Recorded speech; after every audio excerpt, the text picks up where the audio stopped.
अगर आप नॉर्मलाइजेशन कर रहे हो, किस बेसिस पे कर रहे हो? और मेरा कहना, नॉर्मलाइजेशन करने की जरूरत क्या है? क्या आप सेम पैटर्न के क्वेश्चंस नहीं बना सकते? आपने एनालिसिस बंद कराया, मुझे लगा सही हुआ। उसका भी रीजन मैं बताती हूँ। कुछ लोगों ने कहा अच्छा आप एनालिसिस नहीं कराते थे ना, इसीलिए आपको लगा सही हुआ। बेटा मैं एनालिसिस नहीं करा सकती हूँ क्योंकि मेरे पास क्वेश्चन पेपर नहीं आते। मैं तो इसी बात का हमेशा सवाल उठाया है कि 25 के 25 क्वेश्चन सारे सेट के किसी एक टीचर के पास कैसे पहुंच जा रहे हैं? क्या इनके बिठाए हुए कोई सॉल्वर है या ये कहीं से खरीद रहे हैं? विथ ऑप्शंस कैसे पहुंच रहे हैं? ये तो इन्वेस्टिगेशन का प्रोसेस होना चाहिए था एसएससी के द्वारा। एसएससी ने कुछ भी नहीं करके क्या किया, सीधा एनालिसिस बंद करा दिया। भाई एनालिसिस बंद कराने से क्या क्वेश्चंस आउट होने बंद हो गए?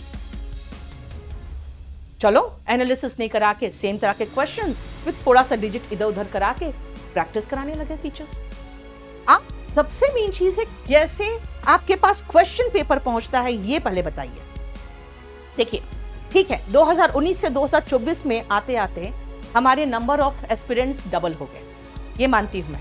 लेकिन वैकेंसी 7000 था पिछले साल, 150 कट ऑफ था।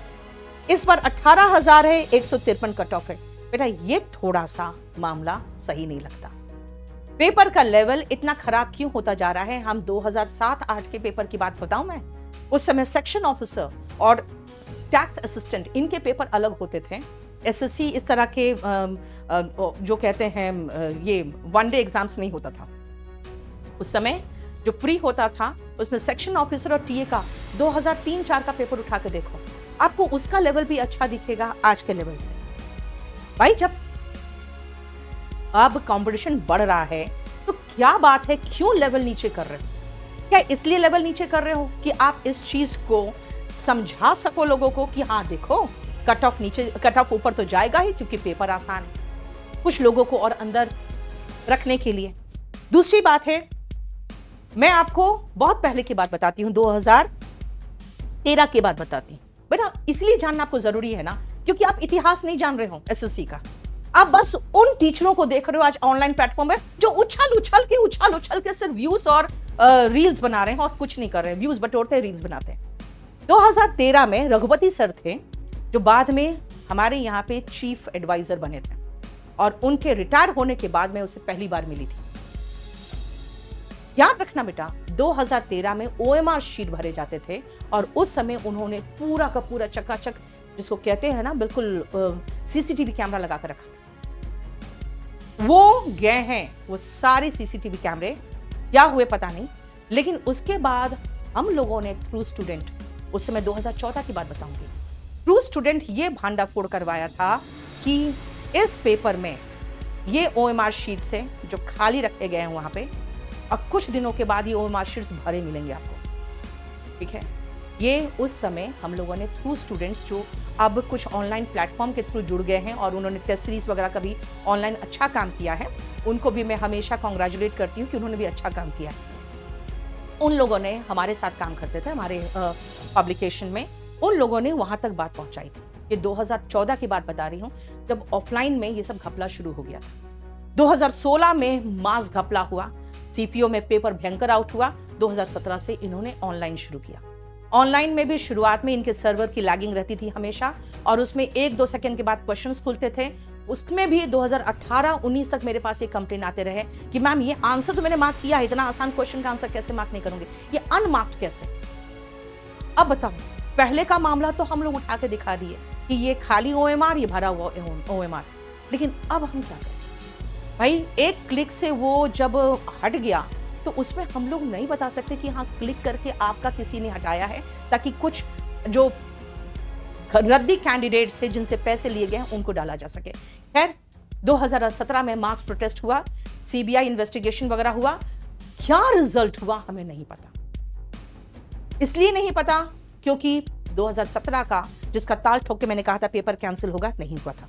ठीक है, नंबर रिवील करना उसके बाद बंद हो गया क्योंकि हम लोग नंबर से एनालिसिस कर लेते थे किस बच्चे का क्या लेवल है, और जिनके नाम बहुत विचित्र होते थे ना, तो उन नाम को क्या करते थे ना, हम अपने भी टेस्ट प्लेटफॉर्म पे, अपना भी हमारा टेस्ट का प्लेटफॉर्म था, उसमें ढूंढते थे कि ये बच्चा कितना लाया है और अभी देखो कितना लाया है, ऐसा कैसे हो सकता है? हम लोग हंसते थे इस बात को लेके भी और अफसोस भी करते थे। लेकिन अब तो वो ही खत्म हो गया कि आप किसी के नंबर को देख भी सकते हैं। देखो क्वेश्चन पेपर अगर आप कहोगे ना मैम लीक हो गया, लीक हो गया, लीक हो गया, बेटा बुलडोजर से घर गिरा दिए जाते हैं और उसके बाद उसके साथ पुछते चुप रहते हैं कि हाँ कभी भी पंगा नहीं लेना।